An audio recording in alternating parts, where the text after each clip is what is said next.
All right, let's take another look at this verse 18 because it's pretty important. So these Epicurean and Stoic philosophers are there in the marketplace. Now, what are they doing in the marketplace? Well, um, they are definitely teaching and trying to convince the common people to become part of their philosophic persuasions. And and when they hear Paul, they ask the question, "What does this babbler want to say?" Now, the word babbler there is a word that actually refers to a bird that was common in that region called a seed picker. And so these birds were kind of scavengers. They go around in the marketplaces and they'd find seeds and breadcrumbs and there were shops and things and people would eat and there was a lot of garbage. And so the seed picker would just go around and take a little bit of everything. And so the Epicurean and Stoic philosophers were referring to Paul as a babbler because it seemed like he was putting bits and pieces of different philosophies and doctrines together in order to come up with this really weird, newfangled, teaching.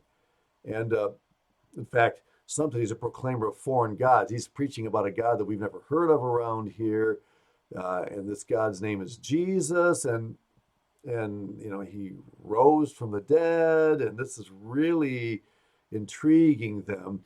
Uh, with all the religions and philosophies that were present in Athens, one thing that you didn't find was any reference to, a chief god at least ever dying and on behalf of his followers and coming back to life again. That was strange and different. And of course, it should be because it's unique to the gospel of Jesus Christ that we preach. Now, one thing that you need to understand is that Athens had laws regarding the proclamation of philosophies and religions. You couldn't just go and tout your religion in the city of Athens anytime and anywhere you wanted to.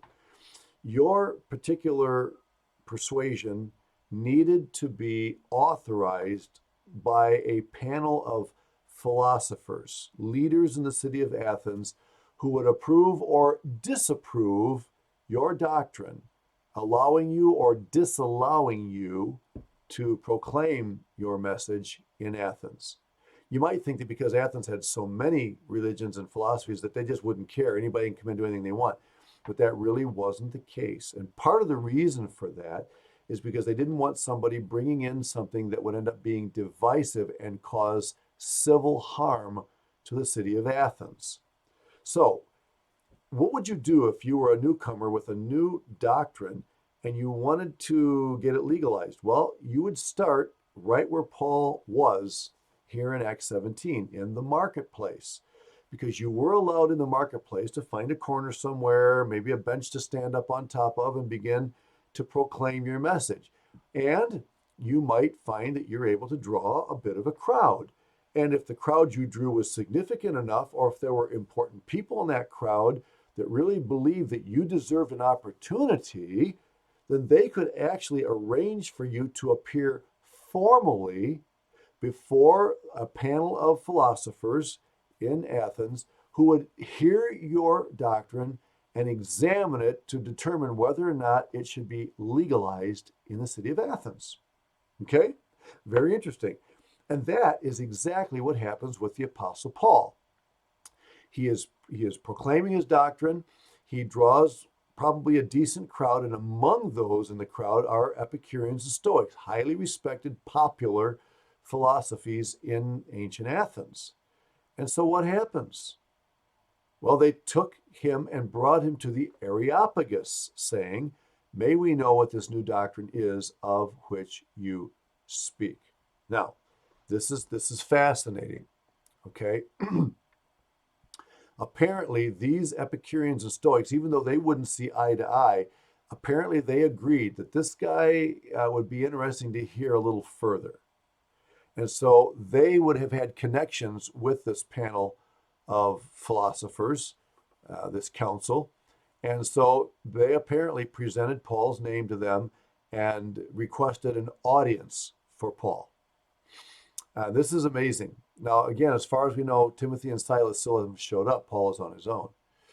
Now, when a person was invited by the Areopagus Council to present his doctrine, he would be required either to read it word for word or to memorize it. So this wasn't to be a babbling session or a Q&A time. This was a monologue, either read or recited by memory.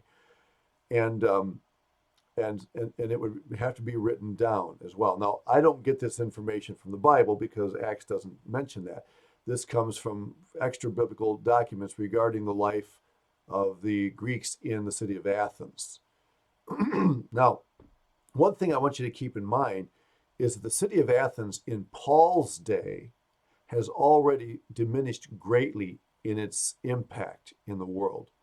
The height of the Athenian life and government and philosophy was around 400 years before Christ. And there you have Socrates, Plato, Aristotle, and others that lived somewhere in the vicinity of that period of time. And so by the time Paul arrives, the height of Rome is already of Athens rather is already diminished in the last 400 years. That does not mean that it is no longer an important city. It is still very much a philosophic center for thought and for education in the Roman world. Now, the word Areopagus is a word that literally means Mars Hill. And I'm going to show you a picture of that in just a moment. So when you hear Areopagus and you hear Mars Hill, you're hearing the same thing. Mars Hill is given that name because it's a great big huge mound of rock, and on that rock, according to Greek tradition, the god Mars had committed great atrocities, war crimes, and he was tried on that hill, and as a result, the name Mars Hill stuck, and that's what they referred it to. And notice when they invite him up there, they want to know what this new doctrine is. Again, he's either going to read it or he's going to recite it from memory, but it's very formal. Now, I don't know how much time he was given for that. I don't remember if that was stated in the sources that I read. But he says, Luke says, the Areopagites, as they were called, these philosophers, said to him, "You are bringing some strange things to our ears. Therefore, we want to know what these things mean."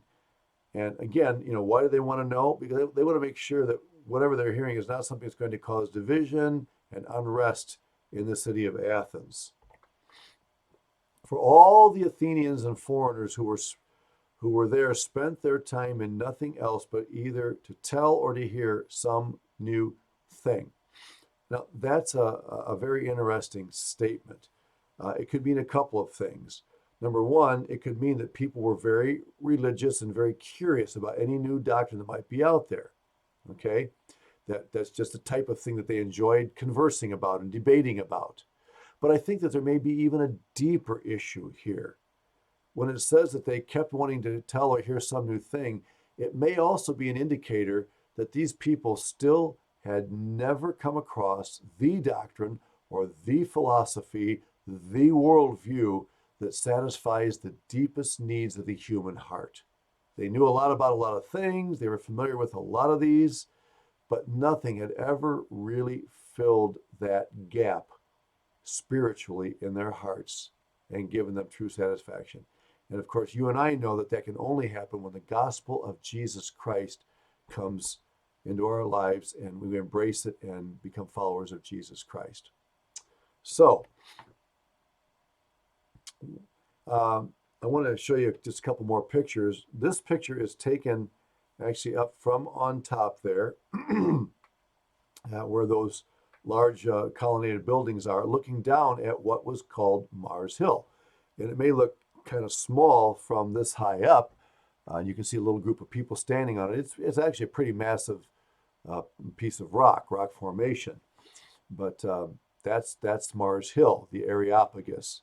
And then this picture actually shows you a little bit closer up view of it. And you can see if you look to the left side of it, you might be able to notice people walking up in the crevice there. There's a staircase there. I'll show you in just a moment. And that's how they would get to the top of that.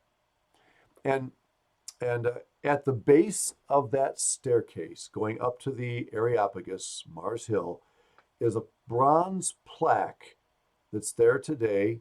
And that bronze plaque contains the letters and the words of Paul's speech on Mars Hill here in Acts chapter 17. That's absolutely amazing. Of all the things that could have survived and been remembered as famous speeches on Mars Hill, the Acts 17 speech by the Apostle Paul is the one that is posted and remembered here in Athens. I think that's absolutely amazing. Praise God for that. And who knows if God maybe has even used that to draw the attention of some and bring them to a saving knowledge of the God that Paul was preaching. All right. So Paul stands in the midst of the Areopagus and he says, "Men of Athens, I perceive that in all things you are very religious." The King James says superstitious. That is not a slam. In fact, very religious is probably a little bit better rendering because Paul was not intending to insult these people. He was acknowledging their curiosity, their interest in spiritual things. That's one of the reasons why they just kept wanting to hear more and new things. They're constantly evaluating things. They were attuned to spiritual things. As a matter of fact, mankind in general is attuned to spiritual things because that's part of what it means to be made in the image of God. God has given man innately an interest in spiritual things. What he does with that can be good or bad. And he explains what he means by this. "As I was passing through and considering the objects of your worship, I even found an altar with this inscription, to the unknown God. Therefore, the one whom you worship without knowing, him I proclaim to you." Now, one thing you should understand is that a statue like this with a title, "To the Unknown God," was not unique to Athens. There were other places and other cities where similar type of gods were also found. And again, the reason for that title placed on that God, "To the Unknown God," may be twofold. One, the gods were often known to be jealous of one another and get angry with one another and sometimes lash out against human beings. And it may be that they put that there so that no God would be left out. If we have forgotten a God, especially a God that could do us damage if we're not careful, we want to make sure that we don't forget you. But another reason might be, as we said earlier, that they still had not found the God who brings true and lasting satisfaction and fulfillment to the human heart. And so Paul decides to use this God as an object lesson to proclaim the Lord Jesus Christ. I think that's an absolutely fascinating approach that Paul is going to take. He's not just starting in thin air somewhere and talking about Jesus. It may remind you of the Ethiopian eunuch and Philip's ministry to him back in Acts chapter 8. Remember that when Philip joined himself to the chariot, he noticed the man was reading a text and he asked him, "Do you understand what you're reading?" So Philip took advantage of the situation and he began right there. And that's what Paul does here. He's looking around, he says, "Here's a statue to the unknown God. I could explain to him who this God is whom they do not know." And that's exactly how he proceeds. And I want you to notice the similarity again between this message and what Paul said back in Lystra in Acts chapter 14. God, who made the world and everything in it, since he is Lord of heaven and earth, does not dwell in temples made with hands. Now, that's not exactly the same thing he said back in Lystra, but he did say back there that there was one God who made heaven and earth.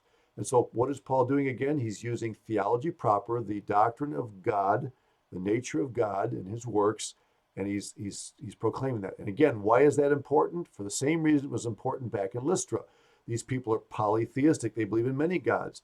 And so if people like what he's saying about Jesus and the resurrection, all that, they may say, "Hey, I'm going to add him to my gods." Put a little statue up to him in their home, along with the other statues they had. And so Paul begins by saying, no, that's not the way it is. There is only one God who made the world and everything, and he is Lord of heaven and earth. None of these other things that you call gods are truly gods in effect. And God doesn't dwell in temples made with human hands. In the early centuries of the church, sometimes Christians were actually considered to be atheists because they did not have statues of their God in their churches or in their residences. And so because they didn't have a statue of a God, they were assumed to be without gods because their concept of God was very intimately connected with something tangible, rock or iron or wood that they would worship. But Paul begins by saying, this God I worship doesn't dwell in temples made with hands. He's not the kind of God that you're used to observing here. We'll talk more about his message and what happens in the next lecture.